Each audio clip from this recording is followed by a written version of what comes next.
Hamilton's boundaries are quite constrained. You can get from the centre of the city out is 6 minutes. There's not many other cities. I think we're the third smallest city by geographical area in New Zealand, and we're the fourth largest from population point of view, third largest depending where you reckon in with the Greater Hamilton area.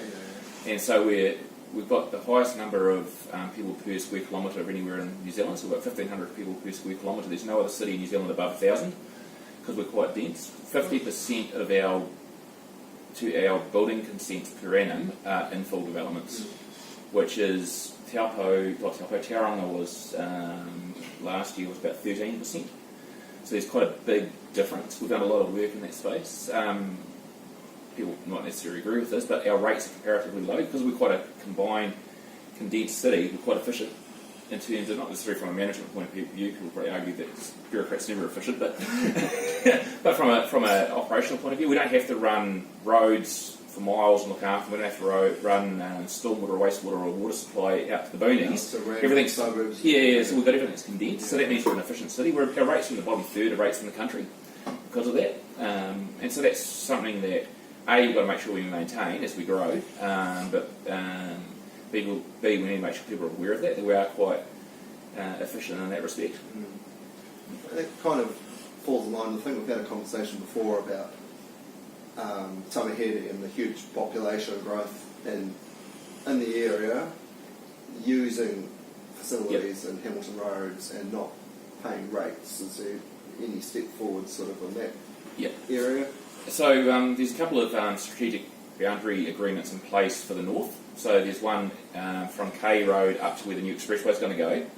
That will come into the city, I think it's about 2039 or something around there. And then there's one for the little chunk that's a little bit of Greenhill, is it? Yeah, a little bit that's currently in Waikato, but it's actually going to be covered in by the expressways around. And that'll come around about either 2041. So once 2039, once 2041, it could be the other way around.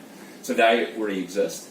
And there's always been discussion over time that as the expressway surrounds the city, it makes sense from the communities of interest point of view that those parts of other districts come into the city. We'll look at that. But we're doing a lot of work in terms of trying to understand what the boundaries need to be, what the city needs to be in the next 100 years, so we can plan better. Because as you just pop things out here and there, you could end up popping out and taking up really good arable land that would be better suited for growing and putting houses on them. So what we're trying to do is have a conversation with our neighbours, and they're up for this conversation, so it's quite positive, about what is the best use of land in the greater area. So that's a conversation that's ongoing. Whether or not we want Tamahere or not, they definitely see that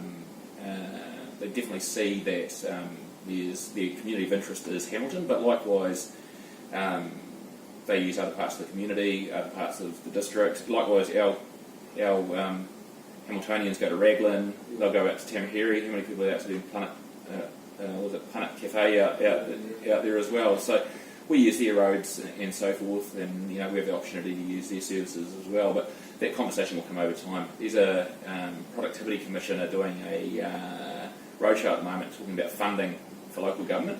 And a big part of that funding is that question you raised about how do you balance the services people receive versus those who pay for them.